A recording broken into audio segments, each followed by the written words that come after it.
Welcome to this week's episode of the Jewish Diaspora Report. Unlike our previous episodes this season, where we've brought back our music at the beginning and end of our podcast, with the current situation going on, I think it doesn't really feel right to have any type of happy, celebratory type music.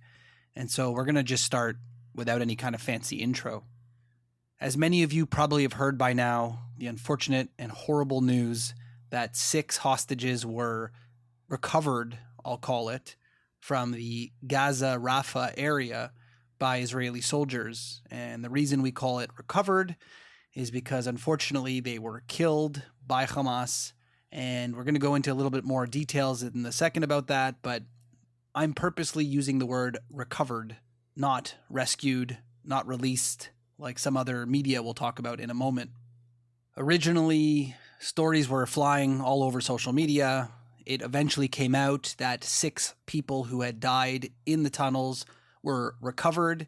It took some time to get some of the names, which was like an unbearable waiting for most people around the world. I think it's safe to say that almost every person around the world who cares has sort of a hostage in mind. There's someone that you relate to, someone that you see their picture and for some reason it speaks to you, someone who's a similar age, similar interests, whatever it might be. I think everybody has that connected person. And so when we heard that 6 unnamed people were recovered and were not coming back alive, everybody kind of held their breath and hoped that it wasn't the hostage that they had been praying for this long. One of the first families that were releasing the information, because of course they get told first, the family of the American-Israeli Hirsch Goldberg Poland released a statement through their Instagram account, Bring Hirsch Home, that they were informed that he was one of the unfortunate victims in the tunnels, along with Ori Danino, Idan Yerushalami, Alexander Lobanov, Almog Sarosi, and Carmel Gat, all young people, almost all of them, taken from the Nova Festival. One was taken from the nearby kibbutzim, all murdered in a Hamas tunnel. According originally to the IDF, they found them in a tunnel in Raffah. As I remind you, the place that Israel wasn't allowed to go to according to the international world. Maybe had they not waited so long with the all eyes on Raffah lies, maybe they would have gotten there sooner.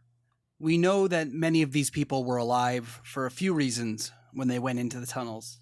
One, especially, is Hirsch Goldberg Poland was videotaped looking extremely lethargic and malnourished in a propaganda video not that long ago, missing his hand, of course. So we saw he was definitely alive. When the Israeli soldiers found the bodies, they say that it is evident that they were killed roughly 48 hours or less before they had gotten there. At first, we saw the absolutely ridiculous anti-Israel spin coming out from social media accounts and news reports and all kinds of places, claiming, of course, that Hamas says that these poor people who died in the tunnels were killed by Israelis. The Israeli bombings killed them, which is their go-to whenever somebody dies in their custody. I'll point out how amazing it is that it seems like their fighters, like Sinwar and others, seem to be more than protected in tunnels, and yet somehow the Jewish people in their tunnels get killed? I don't understand how that works. But I knew this was obviously fake, and I said to a follower of ours, just wait until the autopsies come out, and you will see the story change. And sure enough, the autopsies came out, and according to the autopsies, it says that each of these people were shot in the head and also shot around their bodies, and were murdered about 48 hours before the Israeli army was able to come get them. There is some speculation that the Israeli army got intel from the last hostage rescue that they did, where they were able to get the Bedouin man out of captivity. According to the IDF, following that successful rescue of that man, they were still operating within that same area of Raffah when they came across the site of 6 dead hostages. It is evident, obviously, what happened here, that the Hamas people killed the hostages rather than see them get out. And we understand this to be the case because the last time when, if you remember, when the Israelis rescued 4 people, including Noah Agamani, we talked about that on the podcast before, the Hamas directive from the higher-ups essentially said, under no circumstances allow hostages to go home. They were so upset at seeing the happy cheers of the Israelis when Noah Agamani and the other 3 came home and they were rescued safely that Hamas said, any chance you have at the end when you're fighting with this rescue mission, kill the hostages. And that's probably what happened. The people who were in the tunnels with these hostages likely heard the Israeli army was in the area, they were coming through the tunnels, whatever it might have been, and they decided to follow the orders of Hamas and murder them in cold blood rather than allow them to get out. And it goes to show you their mindset. What I've said to some followers really is that I guess we shouldn't be surprised at the reality that is Hamas. They act pretty much like they say they're going to act. There's no surprise here in how they feel and what they want to do. We know that they are terrible monsters who essentially just want to murder every Jew that they can get their hands on. It's not a surprise. However, many of us Jews and non-Jews alike have realized, unfortunately, the media is not acting like we would expect them to act. Hamas, that's par for the course. But the media, the way they have spun all of these stories of hostage rescues, turned into blaming the Israelis for this or for that, it's really remarkable, to say the least. The one thing that I've seen the most on all of these news reports where we're talking about the unfortunate situation about the hostages is how quickly it turns from finding these people dead, which, by the way, they use the word died or dead and not murdered because they're trying to run cover for Hamas. But so quickly after that, they essentially blame Bibi Netanyahu and the Israeli government for their deaths. Well, they should have made a ceasefire. They should have made a ceasefire. Why didn't they make a ceasefire sooner? And I can't tell you how frustrating that is, and I'll explain why in a minute. But to see them change the narrative to how wrong the Israelis are, that these people are dead, are we really ignoring Hamas, who A, kidnapped them, and then B, murdered them, but it's Israel's fault for that? Like, we are in bizarro world that for some reason everybody's ignoring the facts on the ground, which is Hamas killed them. Had Hamas not done October 7th, they would not have been there. And had Hamas not had a directive to murder all hostages, they wouldn't be dead. This has nothing to do with Israel or Bibi Netanyahu personally. The one caveat to this is that they keep showing all of these protests, the anti-Bibi protests, bring them home, all that stuff. I saw them myself when I was there in Israel not that long ago. I participated. But that is an internal Israeli thing. Israelis get to decide if they blame their government or not. The international world doesn't get to blame Israel for anything. When it comes to the external view, the reason all of this is happening is 100% on Hamas. As an internal view or domestic politics, the Israelis can decide whether Bibi should have done X or Y or should have done this or that. That's normal. As an Israeli, you have that right and that privilege to hold your government accountable. The international world absolutely has nobody to hold to account other than the people who did the actions themselves.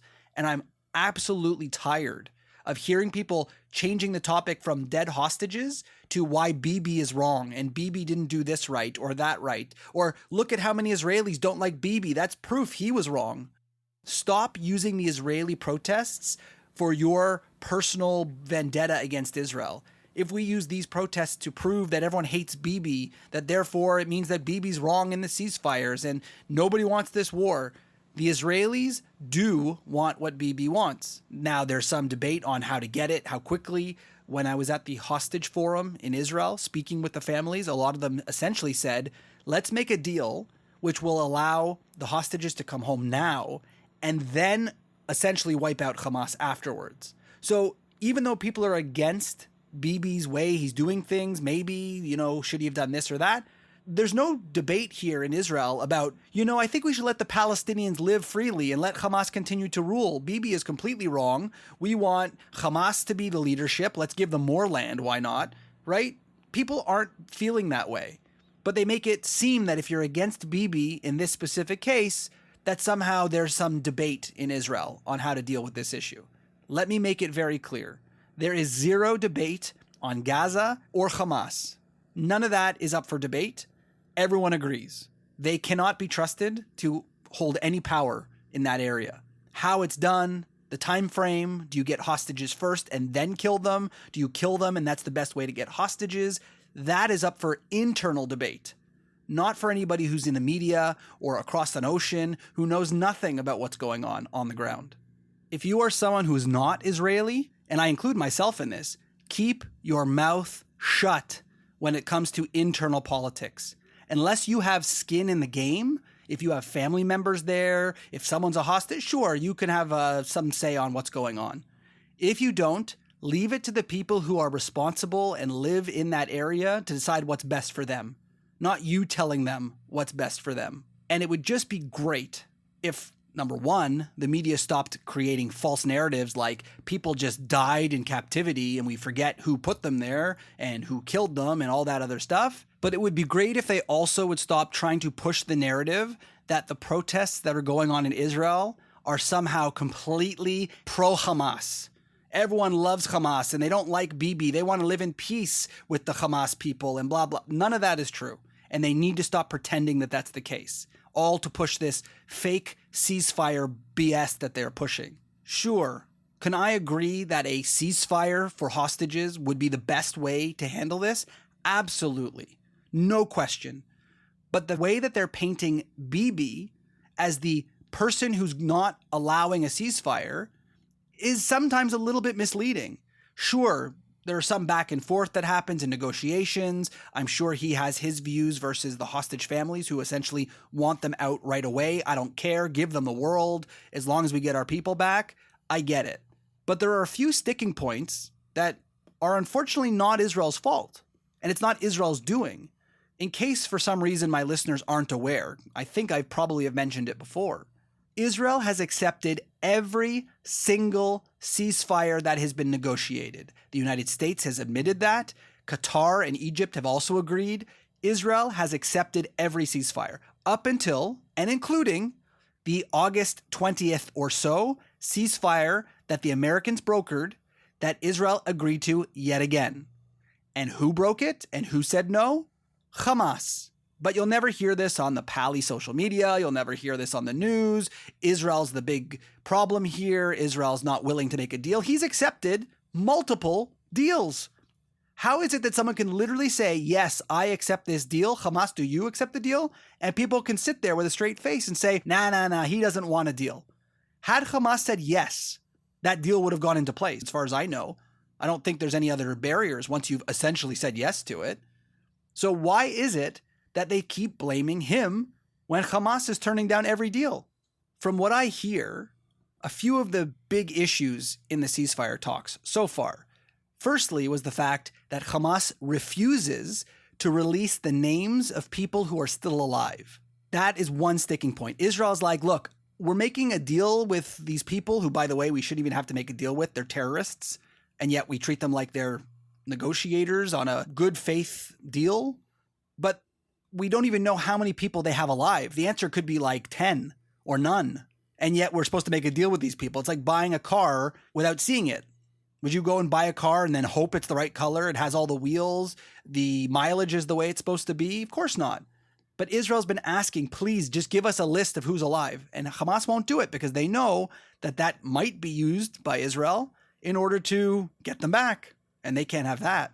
And another really big sticking point that they've been talking about recently, about the reason why there's no ceasefire right now, is the border between Egypt and Gaza.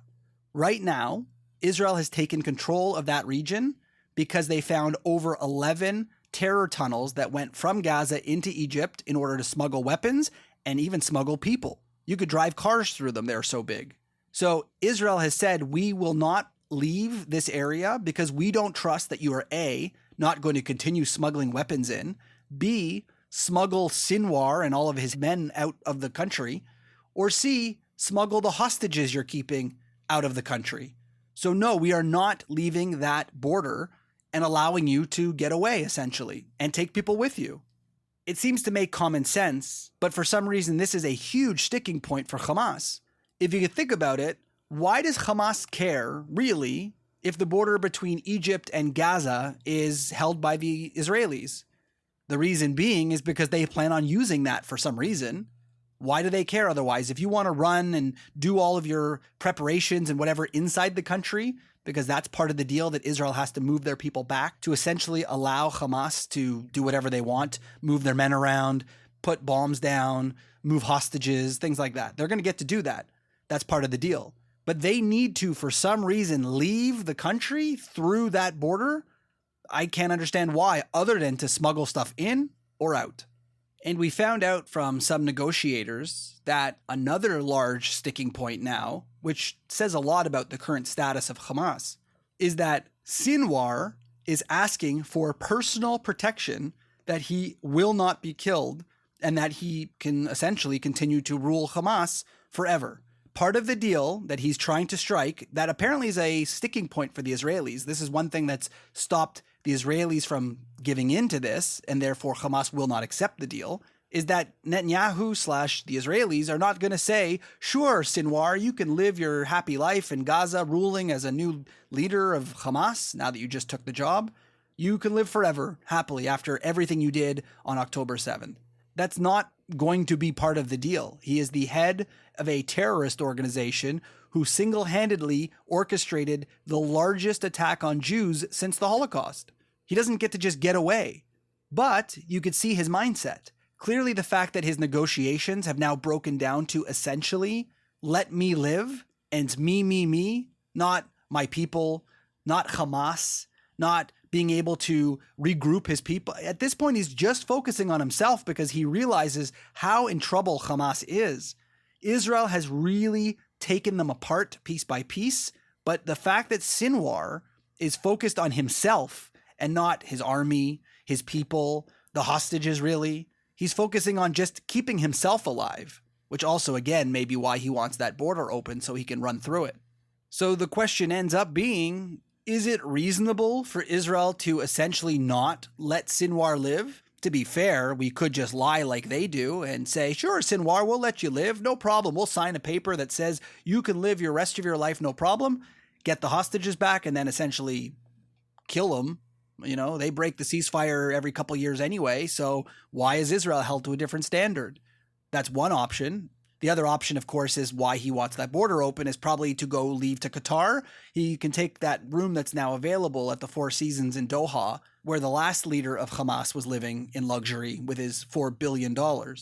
So it kind of seems like Sinwar is literally just focusing on himself at this point with the ceasefire deal, doesn't care clearly about the people of Gaza, but only wants to make sure that he won't be a target when he leaves his little hole wherever he's hiding to get to the border and sneak out, and then get to Doha so he can live the rest of his life just like Hania, peacefully in bliss in Four Seasons hotels, and rule from a distance while he collects his paycheck.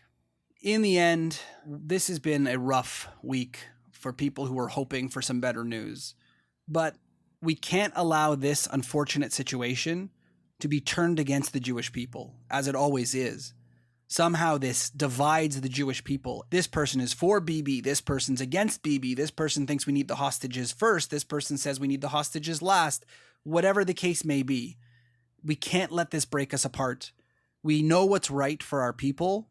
We know where we need to stand, and we need to start holding people to account, especially the media and politicians.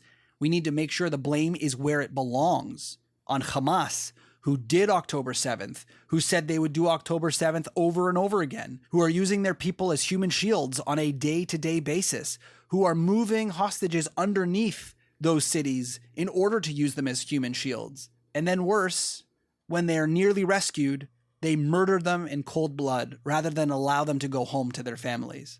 It is a brutality that only someone who understands Hamas could really understand. And sadly, I don't know if the media just refuses to accept it. We know the people on the left, for some reason, love Hamas and think they're great freedom fighters, but the blame is on them. Had they not committed October 7th, not a single person in Gaza would be dead. Not a single Israeli would be dead. Everything would be essentially the same as October 6th. It is only because of their purposeful actions that we are in the situation we're in today. And for anyone who unfortunately passes away on both sides, the blame belongs squarely and only on Hamas. Israel can only do so much negotiations with a terrorist organization who literally only cares about themselves and surviving and killing more Jews. There has to be a red line that a government can't cross, such as allowing them to stay in power, but they are certainly not to blame for this entire situation. And the media and people around the world need to accept that. This has been another episode of the Jewish Diaspora Report. Don't forget to check us out on social media at jdr.podcast and check out some of our other episodes on your favorite podcast source. May the memory of all 6 hostages who were killed be a blessing to their families and loved ones.